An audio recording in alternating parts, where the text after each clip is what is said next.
जय हिंद दोस्तों, स्वागत है आपका हमारे यूट्यूब चैनल चंद्रहास ज्ञान सर्विसेज में।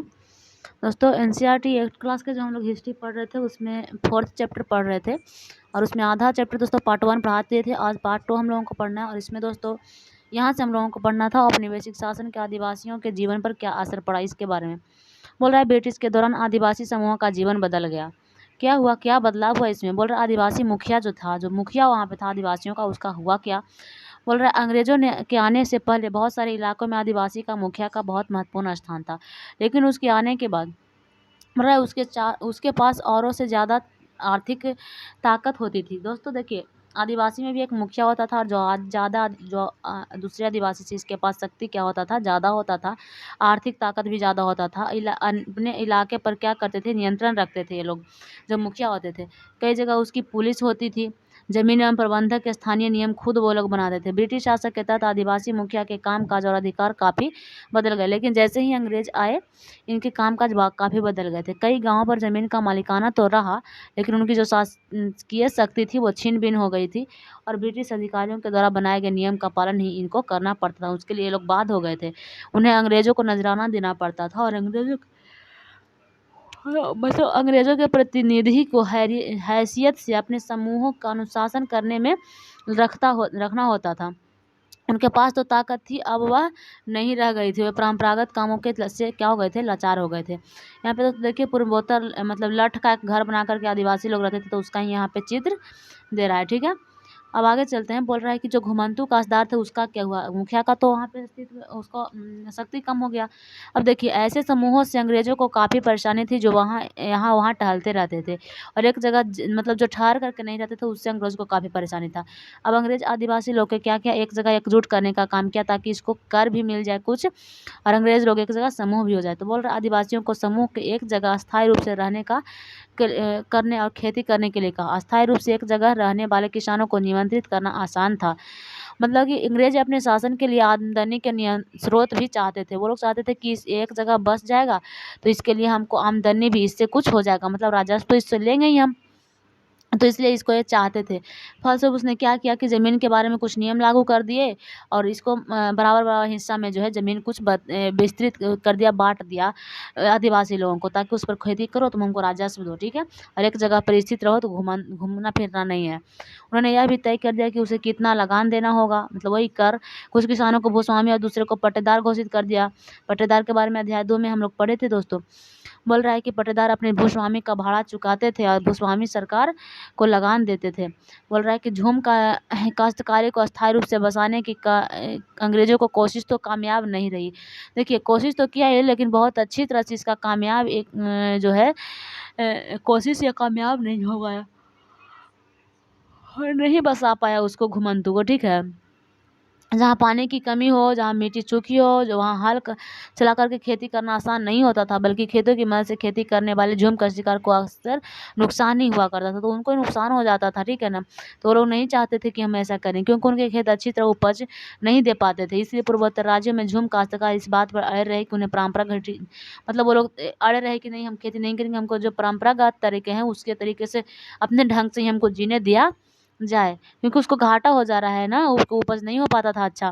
बोल रहा है व्यापक विरोध के फलस्वरूप अंग्रेज को आखिरकार उनकी बात माननी पड़ी।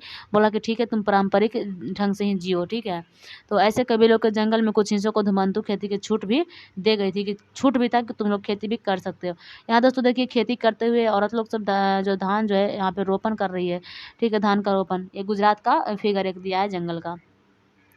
अब ये बोल रहा है कि वन कानून और उसके प्रभाव। वन कानून उसके प्रभाव में क्या है, बोला जैसे कि आपने देखा कि आदिवासी समूह का जीवन जंगलों से जुड़ा हुआ था, अतः वन कानून में आए बदलाव से आदिवासी के जीवन पर भी प्रभाव पड़ा था।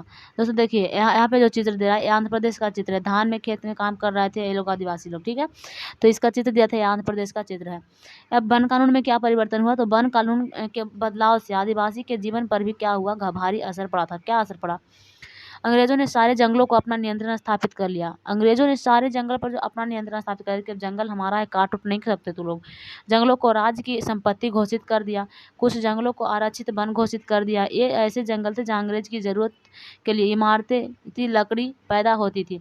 इन जंगलों में लोगों को स्वतंत्र रूप से घूमने, झूम खेती करने, फल इकट्ठा करने, पशुओं को शिकार करने की इजाज़त नहीं थी। तुम वहाँ पे घूम नहीं सकते हो, फल इकट्ठा नहीं कर सकते, पशु का शिकार भी नहीं कर सकते। तो अब घुमंतु लोग कहाँ जाएंगे? सोचे ये लोग जंगल पर ही अधिकार कर लिया अंग्रेज लोग।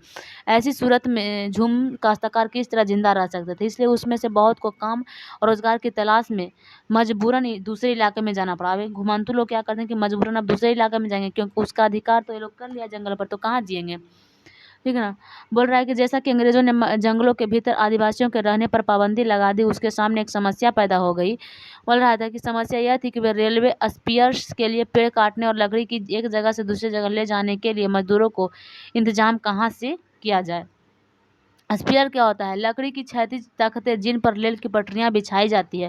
तो देखिए, जिस पर रेल की पटरियां बिछाई जाती है, तख्ती जो होता है उसको कहते हैं स्पिलर्स। ठीक है। तो स्पिलर के लिए जो पेड़ काट रहा था ना, समस्या हो गया था। ठीक है। आदिवासी के रहने पर पाबंदी तो लगा दिया अंग्रेज ने, लेकिन अंग्रेजों ने जो पाबंदी लगाया अंग्रेज को रहने के लिए जंगलों पर, उससे अंग्रेज को ही मतलब दिक्कत सहना पड़ा। अंग्रेज को ही समस्या हुआ। कैसे समस्या हुआ? तो रेल के लिए रेलवे स्पीकर्स के लिए तो पेड़ काटेगा, वो लकड़ी को एक जगह से दूसरी जगह ले जाएगा, क्योंकि जब तक वो नहीं ले जाएगा रेल की पटरी कैसे बिछेगा? किस चीज़ पर बिछाएगा? स्पिलर्स पर तो ही बिछेगा। तो दोस्तों, इसलिए जो है स्पिलर्स कैसे वो एक जगह से दूसरी जगह ले जाए, क्योंकि अगर आदिवासी को भनक लगेगा तो आदिवासी तो कहेगा हमको पर रोक रोक लगाए हुए, खुद काम कर रहा है। तो वहाँ पे समस्या खड़ी हो गई थी। बोल रहे औपनिवेशिक अधिकारों ने इसका भी एक हल ढूंढ निकाला। उन्होंने तय किया कि झूम का शिकारों को जंगल में जमीन के टुकड़े छोटे टुकड़े दिए जाएंगे और उन्हें वहाँ खेती करने के लिए भी छूट होगी, बशर्ते गांव में रहने वालों को वन विभाग के लिए मजदूरी करनी होगी, जंगलों को देखभाल करनी होगी। इस तरह बहुत सारे इलाके में वन विभाग ने सस्ते श्रम की आपूर्ति सुनिश्चित करने के लिए वन गाँव बसा दिया। अब कहा कोची कि तुम लोग वहाँ पे इसका अथी निकाला हल कि हम लोग कैसे लेकर के जा सकते हैं। तो ले जा सकते हैं, क्योंकि ज़मीन में जंगल के अंदर ही छोटा छोटा ज़मीन उन लोग को दे दीजिए, छोटा छोटा टुकड़ा ज़मीन का, वो कहिएगा कि वहाँ पे खेती कीजिए और मतलब गांव बसा दीजिए। ठीक है। और वहाँ से मजदूरी जो होगा हमको कुछ मजदूरी विभाग के लिए देगा, और जंगल की देखभाल करनी, जंगल का देखभाल भी साथ साथ करेगा, तो श्रम भी सस्ता हो गया। तो इसका जो है निकाला एक हल। बोल रहे अंग्रेज ने इस देश में जीतना कितना कठिन है। अंग्रेज के इस देश में जीना कितना कठिन है, इसके बारे में बोल रहा है। 1930 के दशक में बेरियर एल्विन ने मध्य भारत में रहने वाले बैगा आदिवासियों के इलाके का दौरा किया था। एल्विन इन लोगों के रीति रिवाज, उनकी कला और लोक संस्कृति को जानना चाहता था कि उसका किस तरह से उसकी सांस्कृतिक है। ठीक है। आदिवासियों की संस्कृति को जानना चाहता था। उन्होंने बैगाओं को बहुत सारे गीत इकट्ठे किए और उनमें इस बात पर शिकायत की कि अंग्रेजों के शासन में बैगा कितने बुरे दौर में गुजर रहे थे। तो बहुत बुरा दौर था। देखिए, गीत इकट्ठा किया है बैगों का, आदिवासी लोग जो लिखे थे। ठीक है। अंग्रेजों के इस दौर में जीना कितना मुश्किल है, जीना कितना मुश्किल है। जमींदार बैठा है गांव में, दरवाजे में कोतवार, बगीचों में पटवारी, खेतों में सरकार। अंग्रेज के इस देश में जीना कितना मुश्किल है, कितना है मुश्किल। पशु कर अदा करने के लिए बेचते हैं गाय, तो भैंस बेचते हैं जंगल कर के लिए। बैलों को बेच कर अदा करते हैं लगान, भोजन कहाँ पाएँ कहाँ से अंग्रेजों के इस दौर में। तो देखिए, ये अपनी दुख सुना रहा है। आदिवासी लोग बोल रहा है कि अंग्रेजों के दौर में जीना कितना है मुश्किल, जीना बहुत मुश्किल है। जो जमींदार है वो गांव में बैठा है, दरवाजा पर कोतवाल बैठा और बगीचा में पटवारी बैठा है, खेत में सरकार बैठा है, हम कहाँ जिए। बोल रहा है कि अगर मतलब पशु कर अदा करना है तो गाय बेचते हैं, भैंस बेच करके जंगल का कर अदा करते हैं, बैल बेचते हैं तो लगान चुकाते हैं, फिर भोजन कहाँ से पाएंगे। तो ये अपनी दुख सुना रहे हैं, तो जीवन जीना बहुत ही मुश्किल है। ठीक है। बोल रहा है बहुत सारे आदिवासी समूहों ने औपनिवेशिक वन कानून का विरोध किया था। उन्होंने नए नियमों का पालन करने से इनकार कर दिया और उन्होंने तौर तरीके से चलते रहने जिन्हें सरकार गैर कानूनी घोषित कर चुकी थी। कई बार उन्होंने खुलेआम बगावती भी कर दी। 1906 में सोंगर्म संगमा द्वारा असम में और 1930 में के दशक में मध्य प्रांत में हुआ वन सत्याग्रह इसी तरह के विद्रोह थे। अब व्यापार की समस्या थी दोस्तों। देखिए, 19वीं शताब्दी के दौरान जनजातीय समूहों ने पाया कि व्यापारी और महाजन जंगलों में जल्दी जल्दी आने लगे हैं। देखा क्या, 19वीं सदी के दौरान जनजाति समूह पाया, जो वहाँ पे मतलब आदिवासी लोग जो थे, जनजाति लोग थे, बोला कि व्यापार और महाजन जंगल में जल्दी जल्दी आ रहा है। तो वे वन उपज खरीदने, नगद कर्जा देने और आदिवासी को मजबूरी पर रखने के लिए जा रहे थे। इन सारे बदलावों के क्या असर पड़ने वाले हैं, यह समझने में आदिवासियों को कुछ समय लगा था। देखिए यहाँ पे गोदारा औरतें बुना करती थी। ठीक है। तो ये यहाँ पे गोदारा बिन रही है औरतें। अब देखिए बोल रहा है, यह समझने के लिए आइए रेशम उत्पादकों की स्थिति को देखते हैं। 18वीं शताब्दी की अगर बात करें तो 18वीं सदी में भारत रेशम की यूरोपीय बाजार में भारी मांग थी। रेशमी यूरोप का मांग था, वो लोग मांग रहा था। पिछले अध्याय में भी हम लोग पढ़े थे कि वो लोग रेशम की मांग कर रहे थे, ठीक है। भारतीय रेशमी को बहुत बोलबाला था। भारतीय रेशम की अच्छी गुणवत्ता सबको आकर्षित करता था और भारत का निर्यात तेजी से बढ़ रहा था। जैसे जैसे बाजार फैला, ईस्ट इंडिया कंपनी की अफसर इस मांग को पूरा करने के लिए रेशम उत्पादन पर क्या दिया, जोर देने लगा कि भारत के ही लोगों से न लेगा रेशम, तो इधर जोर देने लगा। देखिए बोल रहा है, वर्तमान की जो झारखंड है उसमें स्थित हजारीबाग के आसपास रहने वाले संथाम रेशम के कीड़े पालते थे। संथाल एक जाति का नाम है दोस्तों, इधर से हजारीबाग के हैं झारखंड में। और वो लोग क्या पालते थे कि रेशम के कीड़ा पालते थे, ठीक है। तो रेशम के व्यापारी अपने एजेंट्स को भेजकर आदिवासी को कर्जा देते थे और उन्हें कृत्रिम कोषों को इकट्ठा कर लेते थे। 1000 कृषि कोषों में से 3 से 4 रुपये मिलते थे। इसके बाद इन कृषि कोषों को बर्दबान या गया भेजा जाता था, जहां उन्हें 5 गुना कीमत पर बेचा जाता था, ठीक है। निर्यातकों और रेशम उत्पादों के बीच कड़ी का काम करने वाले बिचौलियों को जमकर मुनाफा होता था। जो बिचौलिया होते थे ना, उनको बहुत मुनाफा होता था, वो लोग बहुत बचाते थे। रेशम उत्पादों को बहुत मामूली फायदा मिलता था। स्वाभाविक है कि बहुत सारे आदिवासी समुदाय बाजार और व्यापारी में अपने सबसे बड़े दुश्मन मानने लगे थे। स्वाभाविक है कि बहुत सारे आदिवासी समुदाय बाजार और व्यापारी को ही जो है अपना दुश्मन मानने लगे थे। क्योंकि देखिए दोस्तों, बाजार और व्यापारी लोग ने इसके जो बिचौलिया होते होंगे तो सब रख लेते थे, इसको कम फायदा होता था तो उनको बहुत दुश्मन मानते थे, ठीक है। यहाँ पे देखिए हंजारी औरत है कि कर रही है, चटाई बिन रही है, ठीक है। और अपने बच्चों को साथ लिए हुए है, इधर देखिए बच्चों को इस तरह से लिए हुए है, यहाँ पे चटाई बिन रही है औरत, ठीक है। अब देखिए आगे बढ़ते हैं दोस्तों। ये चित्र वही है बिहार के कोयला खनिज का। तो ये लोग कोयला खनिज में काम करते थे दोस्तों। खनिज में 1948 का फिगर है, ठीक है। 1920 के दशक में बिहार में झरिया और रानीगंज में कोयला के खदान में काम करने वाले 50% खनिज आदिवासी ही थे। वहाँ पे आदिवासी ही काम करते थे। बोल रहा है कि यहाँ पे पढ़ रहे हैं दोस्तों, देखिए बोल रहे हैं कि अंधेरे और घोंटू खटान में गहराई में काम करना न केवल शरीर को तोड़ता था बल्कि यह खतरनाक था। वह अक्सर सचमुच जान लेता था, ठीक है। तो मतलब सचमुच में जान ले लेता था। बहुत गड्ढा में काम करना पड़ता था, कोयला खनिज में बहुत मुश्किल होता था। 1920 के दशक में देश में कोयला खदानों में हर साल 2000 से ज़्यादा जो है मजदूर मर जाते थे 2000 से ज़्यादा काम करते हुए। अब देखिए बोल रहा है काम की तलाश में घर से दूर जाने वाले आदिवासियों की दशा तो और भी खराब थी। 19वीं सदी के आखिर में तो चाय बागान फैलने लगे। खनन उद्योग भी एक महत्वपूर्ण उद्योग बन गया था। असम के चाय बागानों में, झारखंड की कोयला खदानों में काम करने के लिए आदिवासी की बड़ी संख्या में भर्ती किया गया। कोयला खदान कहाँ में, झारखंड में, और असम में चाय बागान के लिए भर्ती किया गया था। इन लोगों को ठेकेदारों की मार्फत भर्ती किया जाता था। ये ठेकेदार न केवल उन्हें बहुत कम वेतन देते थे बल्कि उनके पास घर भी लौटने नहीं देते थे, ठीक है। अब देखिए नज़दीक से देखने पर क्या होता है।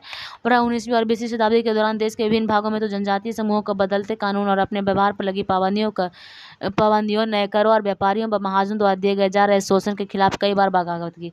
देखिए जब 19वीं शताब्दी आया ना, तो अपने इस पर जो शोषण हो रहा था उसके खिलाफ बगावत की थी इन्होंने। लेकिन 1831-32 में कोल आदिवासी, एक नाम है आदिवासी का, कोल आदिवासी, इन्होंने 1855 में संथाल से ने बगावत की। देखिए 1831-32 में एक जनजाति है आदिवासी है, उसका नाम है कोल। तो कोल ने 1831-32 में जो है क्या की है, बगावत की है और खिलाफ में जो इसका शोषण हो रहा था दोस्तों, उसके शोषण के खिलाफ में, अपने शोषण के खिलाफ वो बगावत करता है कोल आदिवासी 1831-32 में। वही अगर संथाल की बात करें तो 1855 में भी बगावत करता है। मध्य भारत में बस्तर विद्रोह 1910 में हुआ था। 1940 में महाराष्ट्र में बरली विद्रोह हुआ था। बिरसा जिन आंदोलन का नेतृत्व करते हुए इसी तरह का भी आंदोलन था। आ ही गए हैं बिरसा मुंडा, देख लीजिए बिरसा मुंडा के बारे में पढ़ना है हम लोगों को। और बिरसा मुंडा का जन्म की बात करें तो 1870 के दशक में मध्य में हुआ था। उनके पिता गरीब थे। बचपन से ही बिरसा का बचपन भेड़ बकरियों चराते, बांसुरी बजाते और स्थानीय अखाड़ों में नाचते गाजते बीता था। तो इस तरह से इनका दोस्तों जीवन बीता। उनकी परिवेश मुख्य रूप से होंडो के आसपास से के जंगलों में हुई। गरीबी से लाचार बिरसा के पिता को काम की क्या थी, तलाश थी।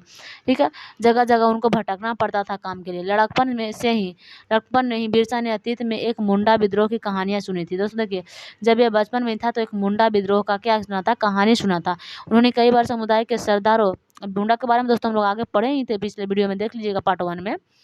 ठीक है, पढ़े थे। उन्होंने कई बार समुदाय के सरदार और मुखियों का विद्रोह का आह्वान करते देखा था। बिरसा के समुदाय के लोग ऐसे स्वर्ण युग की बात किया करते थे जब मुंडा लोग दिकाऊ के उत्पीड़न को पूरी तरह से आज़ाद किए थे। सरदारों का कहना था कि एक बार फिर उसके समुदाय के परंपरागत अधिकार बहाल हो जाए। वे खुद के इलाकों में मूल निवासियों के वंशज मानते थे। ठीक है, तो मुंडा का बहुत बोलबाला था। इनके माता पिता भी इसके बात वगैरह करते थे। ठीक है, और अपने ज़मीन की लड़ाई, मुल्क की लड़ाई लड़ रहे थे। और वे लोग याद दिलाते कि उन्हें अपना साम्राज्य वापस पाना है। किसको? मुंडा जो छोड़ करके गया था, ये लोग दिलाते थे कि हमको साम्राज्य अपना वापस पाना है। बिरसा स्थानीय मिशन स्कूल में जाने लगे और वहाँ मिशनरियों के उद्देश्य सुनने का मौका मिला। और वहाँ भी उन्होंने यही सुना कि मुंडा समुदाय स्वर्ग का साम्राज्य हासिल कर सकता था और अपने खोए हुए अधिकार वापस पा सकता था। तो मुंडा के बारे में बहुत जगह सुनता था इन्होंने। अब देखिए, स्कूल करने गया तो वहाँ पे ही सुन रहा है ये। अगर वे अच्छे ईसाई बन जाए तो अपनी खराब आदतें छोड़ दे तो ऐसा हो सकता है। मतलब वो लोग चाहते थे कि अच्छा आदत बनाए, अच्छा ईसाई बन जाए, खराब आदत को छोड़ दे तो ऐसा हो सकता है। बाद में बिरसा ने एक जाने माने वैष्णव धर्म प्रचारक के साथ भी कुछ समय बिताया था। वैष्णव धर्म था, उसके साथ ही समाज विद्या था। उन्होंने जनेऊ धारण किया और शुद्धता और दया पर भी जोर दिया था। कौन? बिरसा। बोल रहे अपनी किशोरावस्था में बिरसा ने जिन विचारों के संपर्क में आया उनसे वह काफ़ी गहरे तौर पर से प्रभावित हुए। बिरला का आंदोलन आदिवासी समाज को सुधारने का आंदोलन था। बोल रहा था इनका आंदोलन जो था आदिवासी समाज को सुधारना चाहता था। उन्होंने मुंडों को अपहरण किया कि वे शराब पीना छोड़ दें, गाँव को साफ रखें, डायन और जादू टोने में विश्वास न करें। यहाँ ध्यान देने वाली बात यह है कि बिरसा ने मशीनरियों और हिंदू जमींदार का भी लगातार विरोध किया था। वह उन्हें बाहर का मानते थे और मुंडा जीवन शैली को नष्ट कर रहे थे। ठीक है, वैष्णव क्या होता है? जो विष्णु की पूजा करता है उसे वैष्णव कहते हैं। तो ये चीज़ें दिया है। अब देखिए ऊपर भी कुछ दिया था, क्या देख लेते हैं। लघु मुहाने में मेरी कंधे, मुंडा आदिवासी के गीत में उन्हें कष्ट झेलते हैं। जैसे हाय, उनका मुंडा का ही गीत है। हाय कोहलू की बैल की तरह लोहू लुहान मेरे कंधे, जमींदार के दूत दिन और रात करते हो मुझे परेशान, बड़बड़ाता हूँ मैं यही दिन और रात, हाय मेरी ये हालात, नहीं है मेरा कोई ठिकाना, नहीं है मेरी कोई खुशियाँ। तो इस तरह की कविताएं दोस्तों, गीतें लिखा करते थे। ठीक है ना। अब देखिए यहाँ पे आगे, अब हम लोगों को यहाँ से पढ़ना था। बोला कि 1895 में बिरसा ने अपने अनुयायियों से आग्रह किया कि वे अपने गौरवपूर्ण अतीत को पुनर्जीवित करने के लिए संकल्प लें।